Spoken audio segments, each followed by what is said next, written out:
Today I used pitch flex in Logic for the first time. I've previously, when I wanted to change the pitch of a piece of audio, I either was moving the whole pitch just by pressing Option and then up and down the arrows, or I was putting Antares Auto-Tune on it, the Auto-Tune Pro, which has a analyze and then a pitch flex. What was basically pitch flex built into Antares for its Auto-Tune features. I've never found that feature to be particularly helpful. It was helpful for moving things like maybe as much as a half step.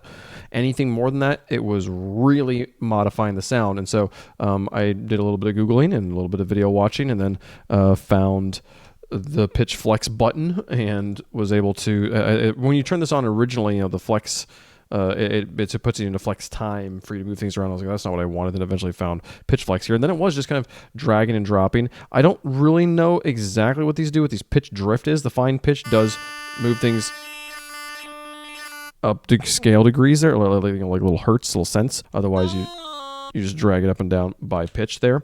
And it looks like you probably drag it back and forward as well to get some flex time in as well. But I did this because in our little Blink 182 piece I've been working on here, this little flip of Not Now, I always sing this one harmony along with it. So I wanted to take the original audio here and add a little harmonic line. So this is what the original sounds like. And then with the harmony.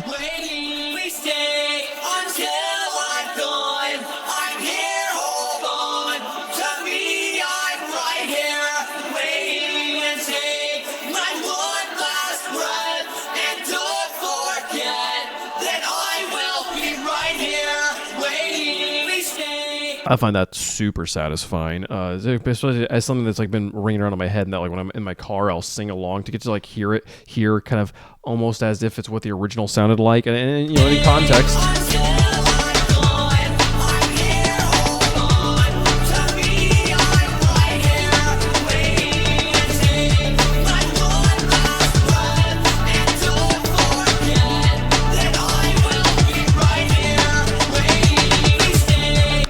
I like it a lot. I think it's pretty cool. Now, the bass does sound kind of poopy here. As I've been working on, the other thing I worked on today was trying to figure out how do I make basses sound the way I want them to. It's a perpetual question I don't think I'll ever fully answer on this channel. This is what this bass sounds like right now. Before it was this. I also experimented with this of putting in all three partials. The main thing you'll see here is the octaves. So this is our main sound here. Is just this guy that's set at the 0 octaves, and then I have the sub set down an octave. And then I tried adding in literally just the same thing, but down even further. Also tried adding this comb filter. And I put the cutoff, I attached it to the notes here as kind of a functioning key tracking to comb filters in Vital. I think this is actually a sound in the future I would just make in Vital if I wanted to do a comb filtered bass. I think that without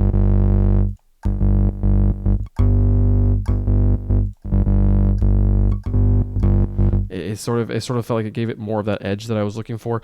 The main thing I want is I don't like how my basses always kind of sound. If I turn this off and I turn off this guy, this is what it sounded like before. And it kind of sounds wubby. It sounds like a tuba. I don't want it to sound like a tuba. I want it to sound saturated. I want it to have this kind of grit to it, but it's how do I get it to have good grit and clarity of note at a lower frequency? And I think that one problem I run into a lot maybe is that I just kind of slap in a chord progression and then build the bass to sound one note, and then the other notes don't sound good. So if I put this down to 2 octaves, that's that kind of saturated, gritty sound I'm looking for. I like that. That's nice. But this no longer sounds good. Where when this is down an octave or up an octave, that sounds a little bit more okay. So if I want this to be my bottom note, I then need to go up to get that same very similar sound we had here. Obviously it is slightly different because of where this guy is, but it's still not great though. So I'm still trying to figure out how do I get this to sound the way I hear it in my ear. And honestly though, when I think of this sort of stuff, I struggle to come up with great examples of like tracks that are doing it well that I could compare it to. So I probably should start there. I should go find the tracks that like when I hear, go like, yeah, that's the bass I'm trying to copy, make a little playlist of those and go listen to those and then see if I can come back in here and figure out what am I doing wrong. Because it could be that it's not actually that the bass or the sub is any different. It's what's going on over the top of it that's different. And it's going to give me this illusion that I want this sound. This is the thing I associate with that sound, but it's actually something over the top of it. And those are the things I need to work on. So I'm going to keep on tinkering with that, see how that goes. That's all we have time for today, though. Thanks so much for watching. See you guys tomorrow. Bye-bye.